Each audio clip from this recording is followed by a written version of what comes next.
Hello friends, welcome back my YouTube channel. Friends, ನಾನು ಇವತ್ತು simple ಆದಂಥ ಟೇಸ್ಟಿ ಆದಂಥ ಒಂದು ಚಿಕನ್ ಮಸಾಲ ಮಾಡ್ತಾ ಇದ್ದೀನಿ. ಅದು ಹೇಗೆ ಮಾಡೋದಂತ ನೋಡೋಣ ಬನ್ನಿ.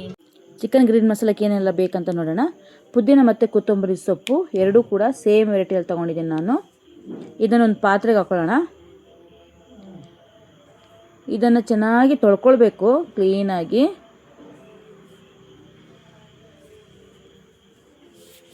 ತುಂಬ ಟೇಸ್ಟಿಯಾಗಿರುತ್ತೆ ಇದು. ಚೆನ್ನಾಗಿ ಕ್ಲೀನಾಗಿ ತೊಳ್ಕೊಂಡೆ ನಾನು ಇದನ್ನು ಮಿಕ್ಸಿಗೆ ಹಾಕ್ಕೊಳ್ತೀನಿ. ಇದನ್ನು ಸಣ್ಣಕ್ಕೆ ಹೆಚ್ಚಿಬಿಟ್ಟು ನಾನು ಮಿಕ್ಸಿಲಿ ಹಾಕ್ಕೊಂಡಿದ್ದೀನಿ.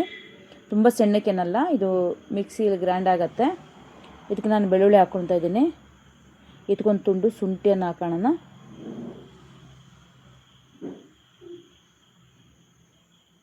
ಶುಂಠಿನ ಹೆಚ್ಚಿಬಿಟ್ಟು ಹಾಕ್ತೀನಿ ಅದಕ್ಕೆ ನಾನು.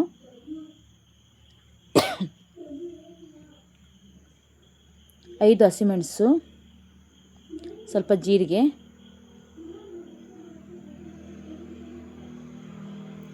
ಎರಡು ಏಲಕ್ಕಿ ಹಾಕ್ತಾಯಿದ್ದೀನಿ, ಚಕ್ಕೆ ಪೀಸ್ 2, ಲವಂಗ, ಪೆಪ್ಪರ್. ಇದನ್ನು ನಾನು ಚಿಕನಿಗೆ ಹಾಕ್ಕೊಂಡು ತೊಳೆದಿಟ್ಟಂಥ ಚಿಕನಿಗೆ ಹಾಕ್ಕೊಳ್ತಾ ಇದ್ದೀನಿ. ಇದನ್ನು ಚೆನ್ನಾಗಿ ಕಲಸಿ ಇದು 1 ಅವರ್ ನಾವು ಹಾಗೆ ಇಡಬೇಕು. ಮ್ಯಾಗ್ನೇಟ್ ಮಾಡಿ ಇಟ್ಕೊತೀನಿ ನಾನು ಇದನ್ನು. ಉಪ್ಪು ಕೂಡ ಸೇರಿಸ್ಕೊತೀನಿ. ಇದನ್ನು ಚೆನ್ನಾಗಿ ಮಿಕ್ಸ್ ಮಾಡಿಕೊಂಡು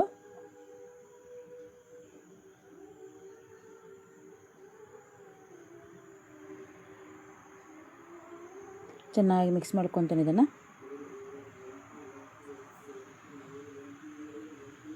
ಒಂದು ಬಾಣಲೆ ಇಟ್ಬಿಟ್ಟು ಅದಕ್ಕೆ ಸ್ವಲ್ಪ ಎಣ್ಣೆ ಹಾಕ್ಕೊಳ್ತೇನೆ, ಕೊಬ್ಬರಿ ಎಣ್ಣೆ.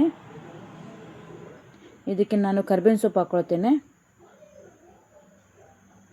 ಇದಕ್ಕೆ ನೀರುಳ್ಳಿ ಹಾಕೊಳ್ಳೋಣ. ಹೆಚ್ಚಿಟ್ಟಿದಂಥ ನೀರುಳ್ಳಿ 2 ನೀರುಳ್ಳಿ ಹಾಕ್ತಾಯಿದ್ದೀನಿ ನಾನು, ಸಣ್ಣದಕ್ಕಿದು. ಅದನ್ನು ಚೆನ್ನಾಗಿ ಫ್ರೈ ಮಾಡ್ಕೊಳ್ಬೇಕು. ಚೆನ್ನಾಗಿ ಫ್ರೈ ಆಗಲಿ. ಅದಕ್ಕೆ ನಾನು ಟೊಮಾಟೊ ಹಣ್ಣನ್ನು ಹಾಕ್ಕೊಳ್ತೇನೆ.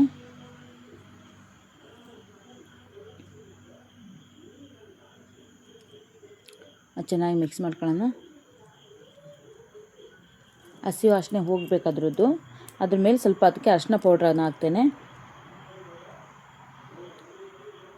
ಇದು ಫ್ರೈ ಆಗ್ತಾ ಬಂತು. ನಾನು ಇದಕ್ಕೆ ಚಿಕನ್ ಕಲಸಿಟ್ಟಿದ್ದ ಚಿಕನ್ ಇದಕ್ಕೆ ಹಾಕ್ತಾಯಿದ್ದೀನಿ ನೋಡಿ. ಬೇರೆ ಏನು ಮಸಾಲ ಇಲ್ಲ ಇದಕ್ಕೆ, ಇಷ್ಟೇ ಇದ್ರದ್ದು ಮಸಾಲ. ಒಮ್ಮೆ ನೀವು ಮಾಡಿ ಟ್ರೈ ಮಾಡಿ, ಟೇಸ್ಟ್ ಹೇಗಿದೆ ಅಂತ ಹೇಳಿ. ಸೂಪರಾಗಿರುತ್ತೆ ಟೇಸ್ಟು. ನೀವು ರುಚಿ ನೋಡಿಬಿಟ್ಟು ನನಗೆ ಕಮೆಂಟ್ ಮಾಡಿ.